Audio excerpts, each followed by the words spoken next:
시편 100편 1절에서 5절 말씀. 오늘 이 말씀을 가지고 최고의 감사는 무엇인가, 최고의 감사는 무엇인가 라는 제목으로 같이 은혜를 나누기를 원합니다. 오늘은 추수감사주일입니다. 땀과 수고로 얻은 열매로 감사할 뿐만 아니라 아직 그 열매를 맺지 못한 일로도 늘 감사하시는 저 여러분 되시길 축원합니다. 내 눈에 보이는 것으로만 감사하는 것이 아니라 내게 보이지 않는 것으로도 감사하시는 저 여러분 되시길 축원합니다. 내게 있는 것으로만 감사하는 것이 아니라 내게 없는 것으로도 감사하시는 저 여러분 되시길 축원합니다. 감사는요, 우물과 같다라고 생각을 합니다. 우물물을 길러내면 길러낼수록 새로운 물이 나오지 않습니까? 감사도 그렇습니다. 감사도 계속해서 감사하고 감사하면 새로운 감사들이 생깁니다. 그래서 끊임없이 감사하는 사람은요, 마르지 않는 샘물을 가지고 있는 사람과 같은 거예요. 성명희 시인은요, 태어날 때부터 의사의 부주의로 그로 인해서 손해를 다쳤습니다. 그래서 중증 내성 마비 환자로 태어나게 되었죠. 태어나면서부터 고통의 나날을 보냈습니다. 자신을 낳은 어머니를 원망했고요, 어머니가 믿는 하나님을 원망하였습니다. 한없이 외로웠고요, 한없이 답답하였습니다. 그래서 무조건 반항하였고요, 무조건 원망하였습니다. 그런데 16살이 되던 해에 어느 날 마태복음 11장 26절의 말씀이 생생하게 들렸다고 합니다. 천지의 주제이신 하나님이여, 이것을 지혜롭고 슬기 있는 자들에게는 숨기시고 어린 아이들에게는 나타내심을 감사하나이다 라는 예수님의 기도가 그의 마음속에 생생하게 들렸답니다. 어린아이 같은 자에게 나타내심을 감사합니다. 슬기롭고 지혜로운 사람들에게 복음이 현명하게 들리는 것이 아니라 어린아이 같은 자신에게 하나님이 만나준다는 거죠. 그래서 이 성명희 시인은 16살에 하나님, 제가 만나고 싶습니다. 저는 어린아이와 같아요. 어린아이와 같은 나와 만나 주시옵소서 라고 기도했다고 합니다. 그러면서 늘 원망하고 불평하며 반항하며 자신의 출생까지 저주했던 자신의 죄를 회개하였습니다. 그리고 예수님을 영접하고 구원을 받고 거듭나게 되었어요.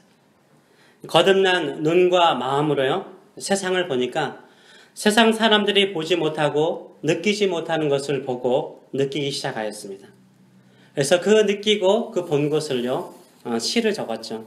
여러분 잘 아는 시죠. 나 가진 재물 없으나, 나 남이 가진 지식 없으나, 나 남에게 있는 건강 있지 않으나, 나 남이 없는 것 있으니, 나 남이 못 본 것을 보았고, 나 남이 듣지 못한 음성 들었고, 나 남이 받지 못한 사랑 받았고, 나 남이 모르는 것 깨달았네.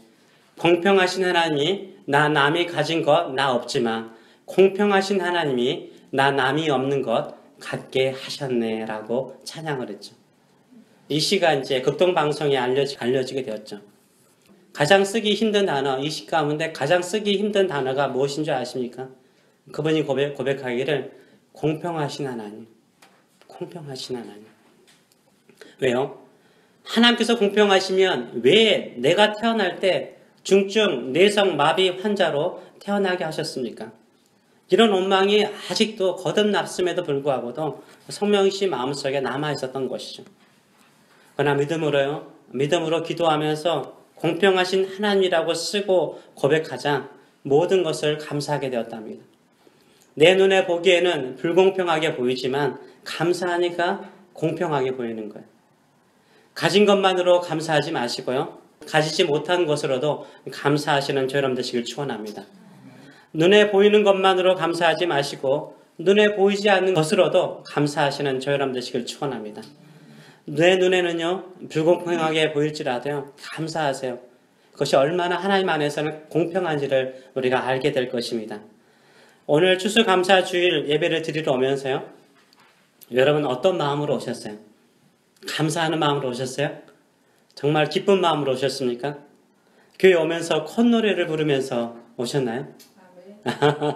앙상한 가지와 붙어있는 마른 가지들이 오늘 바람이 많이 불잖아요. 강바람에 휘날리면서 낙엽들이 휘날리는 모습을 보면서, 야, 너희들도 춤을 추면서 하나님께 감사하고 노래하는구나 라는 느끼면서 오셨나요? 네.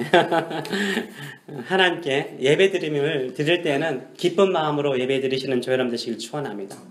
우리가 기쁜 마음으로 예배드려야 돼요. 그 하나님이 기뻐하세요. 주께와 엎드려 경배드립니다. 주 계신 곳엔 기쁨 가득 무엇과도 누구와도 바꿀 수 없네. 예배드림이 기쁨 됩니다. 주께와 예배드림이 기쁨이 되시는 저희 여러분 되시길 축원합니다. 아멘. 오늘 본문 1절과 2절은 어떻게 말합니까? 우리 1절과 2절 말씀 같이 한번 읽어보겠습니다. 온 땅이여 여호와께 즐거운 찬송을 부를지어다. 기쁨으로 여호와를 섬기며 노래하면서 그 앞에 나갈지어다 라고 말하고 있어요. 온 땅을 향하여서 온 세상을 향하여서 뭐라고 그래요? 즐거운 찬송을 부르라 라고 외치고 있어요. 왜요? 이 시편 100편의 저자의 마음이 기쁨으로 충만하기 때문인 거예요. 이의 마음이 기쁨으로 충만하니까 온 세상도 하나님을 다 기쁨으로 찬송하기를 바라고 있는 거예요. 함께 기뻐하며 찬송하기를 원하고 있어요. 왜 그래요? 그의 마음이 기쁨으로 충만하기 때문인 거예요. 우리 다들 아빠들이시니까 이 기분 이해하실 거예요. 첫 아이를 낳고 아이의 얼굴을 보는 그 순간 아빠는 기쁨으로 충만하죠. 그렇죠? 여러분 첫 아이를 가졌을 때 기쁨으로 충만하지 않았어요? 온 세상을 다 얻은 것 같은 기쁨이 찾아오지 않았어요? 온 세상 사람들이 다 나와 같이 기뻐하는 것처럼 느껴지지 않았어요?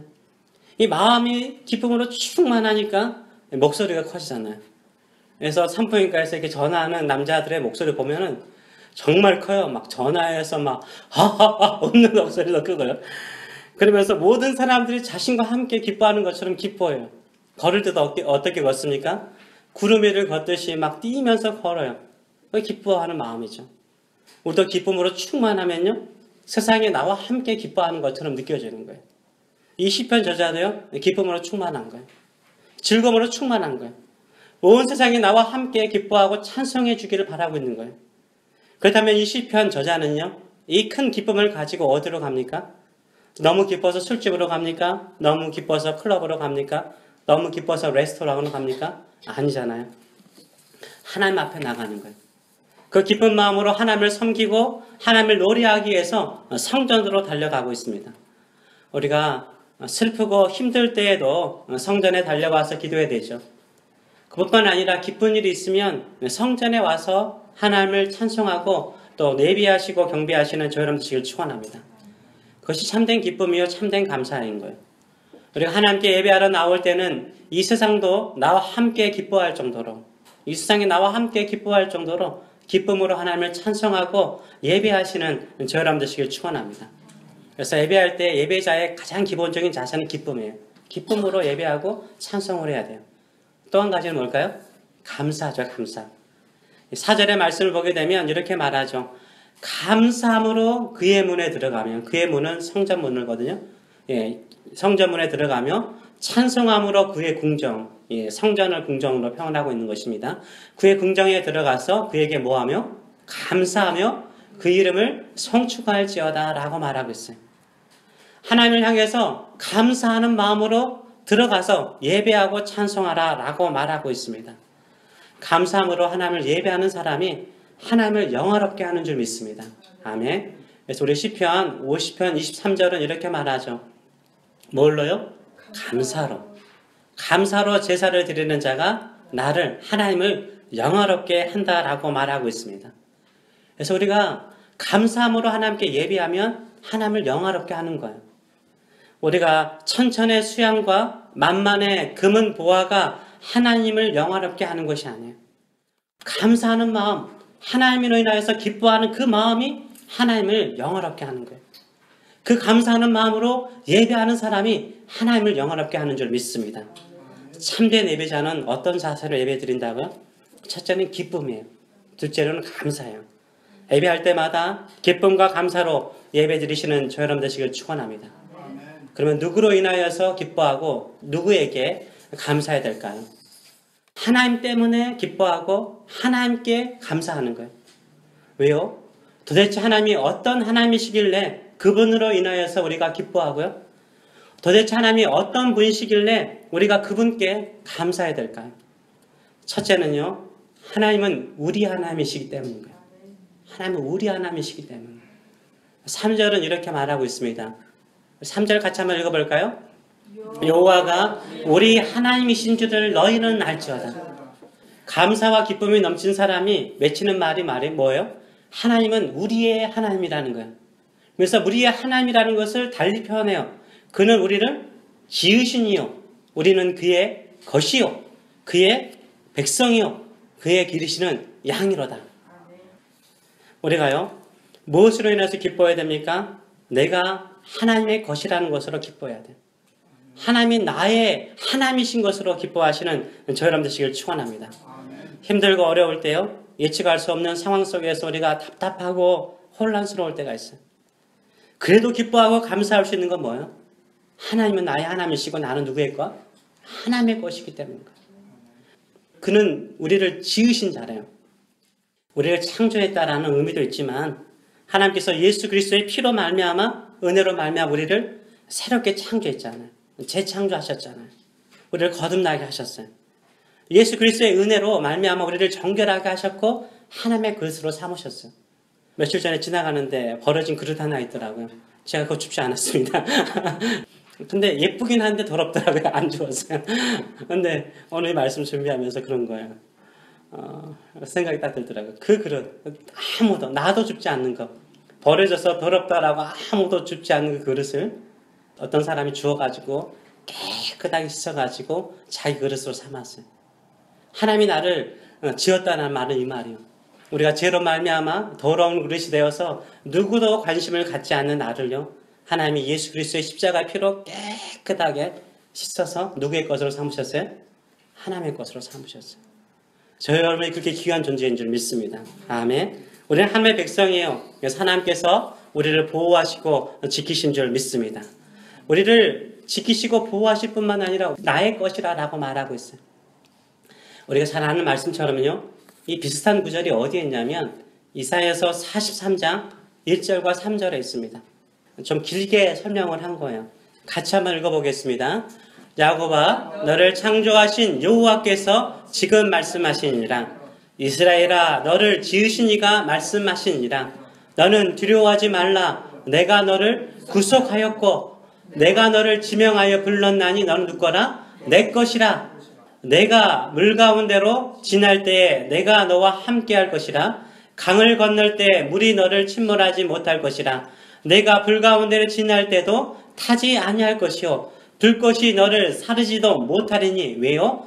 대저 같이 읽겠습니다. 나는 여호와 누구 하나님? 내 하나님이요 이스라엘의 거룩한 이요 누구의 구원자? 너의 구원자이십니다. 아멘. 우리 지금 우리의 구원자이시고 우리 하나님이세요. 그래서 불 가운데 지날지라도 물 가운데로 지날지라도 하나님께서 우리를 지키시고 보호하여 주실 줄 믿습니다. 이것을 믿으시는 저희 여러분 되시길 축원합니다.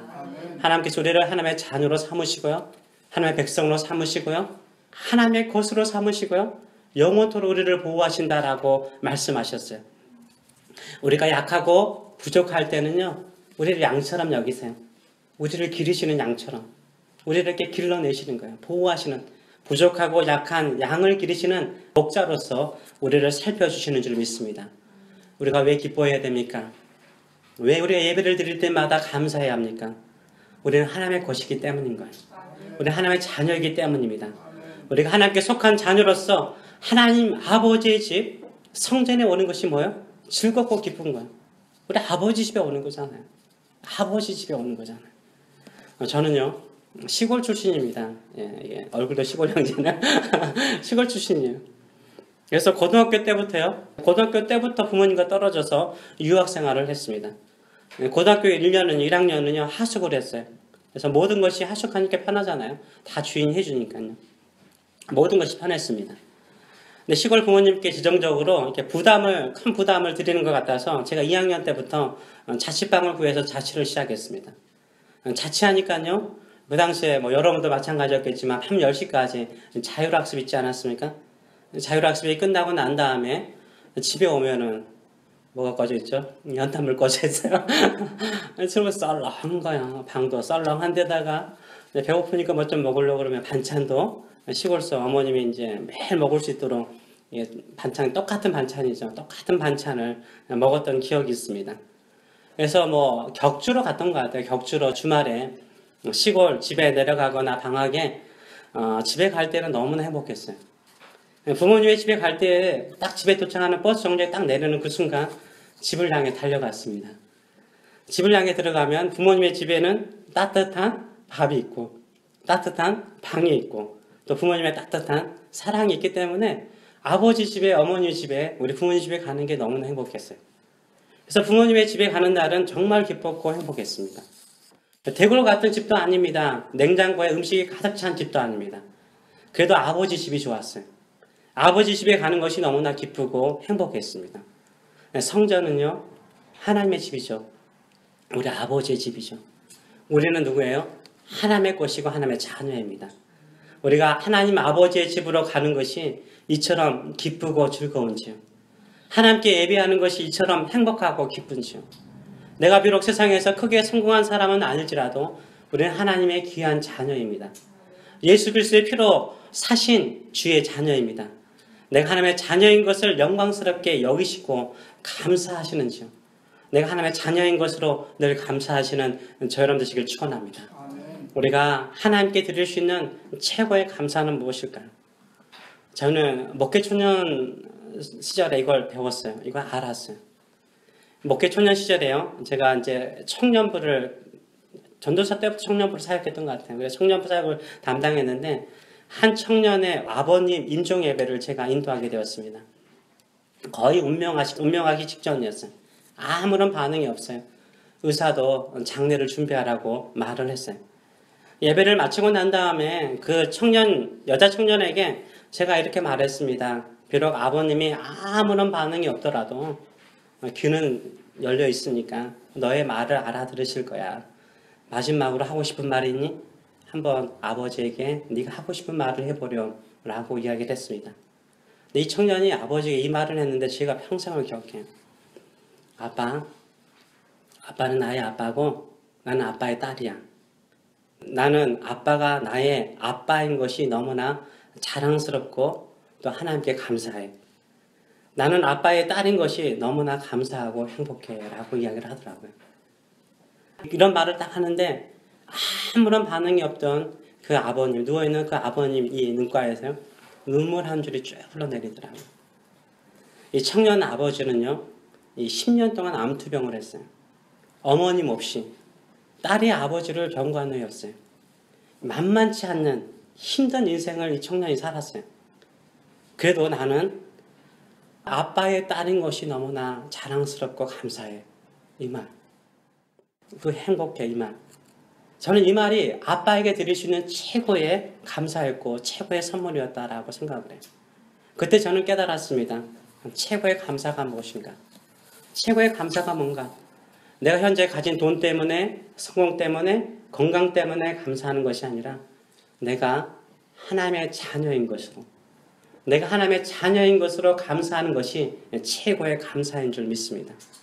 최고의 감사는 뭐예요? 하나님이 나의 하나님이 되고 나는 하나님의 자녀인 것을 가장 영광스럽게 여기고 가장 자랑스럽게 여기고 가장 크게 감사하시는 저 여러분 되시길 축원합니다. 이것이 가장 하나님께 드릴 수 있는 최고의 감사예요. 두 번째로는요, 왜 우리가 하나님께 감사해야 됩니까? 하나님은요, 선하시기 때문인 거예요. 5절의 말씀을 보게 되면 이렇게 말하고 있습니다. 여호와는 선하시니 그 인자하심이, 그 사랑하심이 영원하고 그의 성실하심이 대대에 이르도다라고 말하고 있어요. 우리 하나님은 선하세요. 하나님의 사랑, 하나님의 인자하심도 영원해요. 하나님의 신실하심, 그 페이스풀리스도 영원합니다. 우리 부모님들도요, 자녀들을 얼마나 사랑하십니까? 끝까지 사랑하잖아요. 말썽을 피워도 사랑하잖아요. 자식을 이기는 부모 없잖아요. 왜 져줍니까? 왜 져줘요? 이길 수 있는데 여러분 왜 져줘요? 사랑하기 때문에 져주잖아요. 하물며 하나님 아버지는요, 우리에게 얼마나 자비롭고 은혜롭고 오래 참으시겠습니까? 영원히 자비로우시고 영원히 신실하신 우리 하나님이신 줄 믿습니다. 우리가 주님께 신실하지 않을지라도 우리 주님은 약속하신 그 약속대로 신실하세요. 한 번도 그 사랑 변한 적 없습니다. 주께 감사하세. 그는 선하시며 그 인자하심이 영원하미로다. 아멘. 현재 우리가 존재하는 그 이유는 무엇입니까? 주의 선하심이 영원하고 주의 사랑이 영원하기 때문인 거예요. 그래서 시편 136편 전체는요, 각 구절마다 후렴처럼 외치는 말이 있습니다. 뭡니까? 뭐뭐 하신 하나님께 감사하라. 그 인자하심이 영원함이로다 라고 말하는 거예요. 성전에서 다윗시대 찬양을 부르면 선창을 누가 하는 사람이 있어요. 선창을 딱 하면 모든 회중들이 뭐라고 하는 거예요? 그 인자하심이 영원함이로다 라고 하나님을 경배하는 거예요.